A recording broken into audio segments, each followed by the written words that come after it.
I'm Nicole Chaplin, CEO at St John's Youth Services. Firstly, I'd like to acknowledge that the land we meet on today is that of the Kaurna people. I would like to recognise their deep connection to land, waters and the heavens. And that connection has been for 65,000 years, so therefore they are the longest living culture in the world. And we are privileged to work on their land. So my connection today is about introducing our annual report, and we have some great stories of impact, great stories of what our services and most importantly what young people achieve while they work with us and we work for them. But I would like to concentrate on a couple of elements, one of those being the impact of housing crisis and the cost of living that of course we are all trying to manage at the moment, but it is just so much harder for young people on such low incomes. And with the cost of living and the rental crisis, our figures have been extremely impacted this year. Young people moving into private rental out of our services has reduced from 12% down to 7%, and for those going into shared accommodation, it's reduced from 16% down to 7%, which means that they're actually staying with us longer while we try to find a solution for them.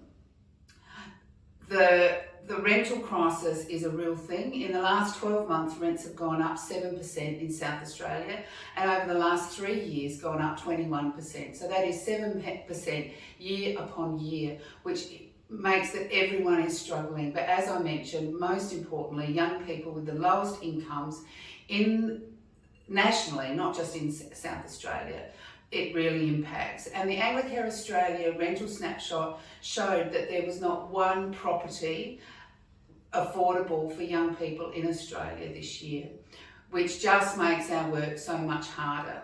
So I want to personally thank all our sponsors, both individual groups and philanthropics, because the great donations you make give us added capacity to support young people into sustainable living arrangements.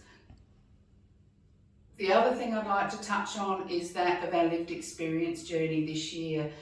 This journey has really been ramped up this year. We've had a couple of trainings with Leland, which we really appreciate, and we will continue that journey of learning, bringing young people into the co-design and co-production space with us. One very exciting development I can announce is that we are making a board position on the St John's Youth Services Board a designated lived experience position.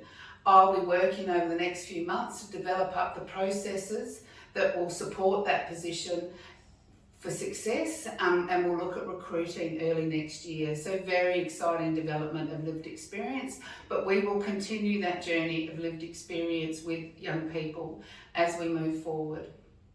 I've got some more thank yous to do. I need to thank the team at St John's Youth Services. Without their passion and compassion, we wouldn't be able to do the work we do. I'd like to thank our board for supporting me and the team to do the great work. I would also, as mentioned, like to thank all our sponsors and donors and philanthropic support and corporate sponsorship. But most importantly, I want to thank young people for giving us the privilege of walking alongside them for them to find a place that they can call home. I hope you take the time to go through our annual report and, like I said, see those great stories of impact. Thank you.